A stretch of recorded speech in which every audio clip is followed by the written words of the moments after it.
Alcool.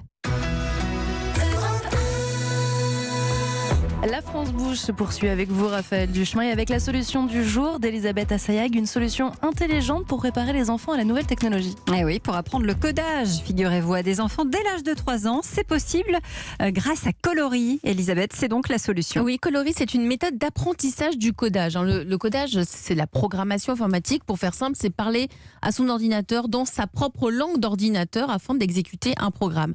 Les fondatrices de Coloris sont parties du principe que 40% des métiers d'aujourd'hui auront disparu dans 10 ans.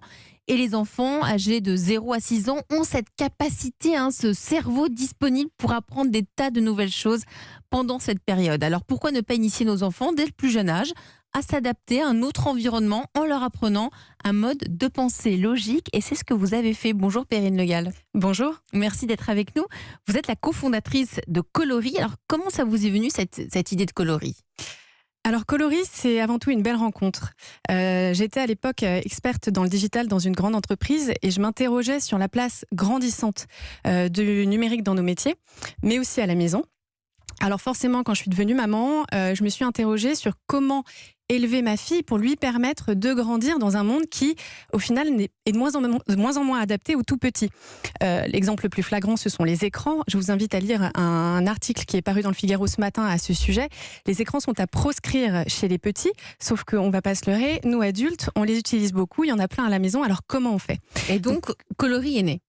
Alors oui, c'est comme ça que j'ai rencontré Amélie Mattard, qui avait cette solution extraordinaire, qui sont des activités d'initiation pour les enfants à destination des parents et des éducateurs, qui sont ludiques et qui sont absolument sans écran, spécialement pour les 3-6 ans. Donc c'est une méthode, c'est pas une école de codage pour les enfants, c'est une méthode que vous proposez à différents établissements scolaires. Ça marche comment ? Alors oui, tout à fait, c'est effectivement une part très importante. C'est une pédagogie qu'on met en place. Donc ce sont des activités qui vont capitaliser essentiellement sur ce qui est important pour un enfant à cet âge-là, à savoir la manipulation, la logique, le repérage dans l'espace, l'imagination.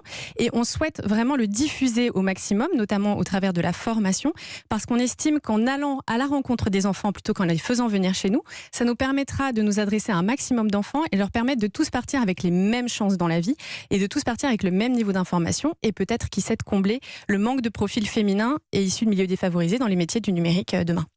Jean-Christophe ? Mais alors, comment ça se passe ? Vous allez voir une école, vous rencontrez les instituteurs. Comment vous arrivez ? Parce que l'éducation nationale, parfois, peut-être à tort, mais c'est un peu fermé. Quand vous arrivez à ouvrir la porte ? Est-ce qu'on peut entrer avec des nouvelles matières comme ça, quoi ? Comme ça, voilà. Il y a des programmes. Comment vous faites par rapport aux programmes existants ? Alors, vous avez tout à fait raison. On travaille majoritairement avec les collectivités, avec les mairies. Et c'est de cette manière-là qu'on rentre, entre guillemets, à l'école. Aujourd'hui, il y a 1,2 million d'enfants qui vont en centre de loisirs.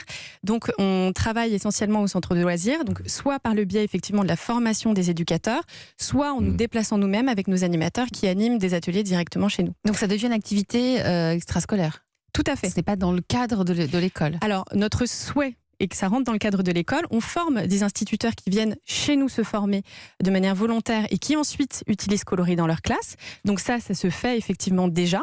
Et nous, notre souhait, c'est d'aller de plus en plus vers ça. Et par le biais, par exemple, de notre travail en centre de loisirs avec la ville de Pantin, cette année, on rentre également sur le temps scolaire.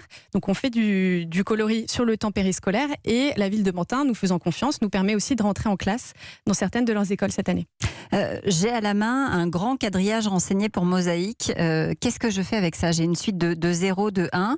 Voilà, ça a une signification. Tout à fait. Alors, comme je vous l'expliquais, donc ce sont des activités sans écran qui permettent de comprendre comment fonctionne le numérique. Ça, typiquement, ça permet aux enfants de comprendre comment fonctionnent les écrans grâce au système binaire. Le système binaire est une suite de 0 et de 1.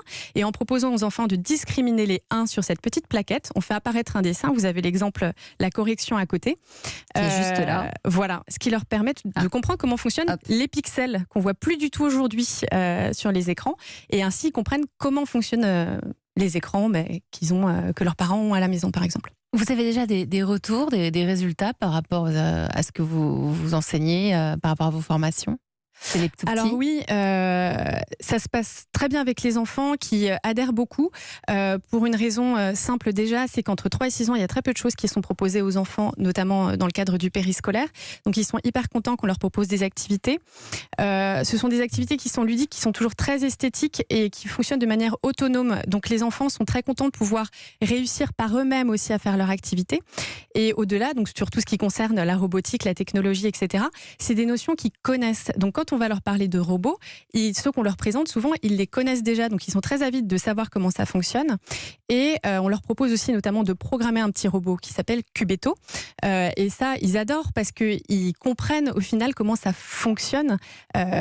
Idée qu'ils n'avaient pas du tout au préalable. Et j'ajouterais juste un petit point, il y a une dimension philosophique qui est primordiale chez Coloris, c'est qu'on va apprendre aux enfants que le robot est un objet, c'est une machine, et que si on ne lui donne pas des instructions précises, il ne se passera rien.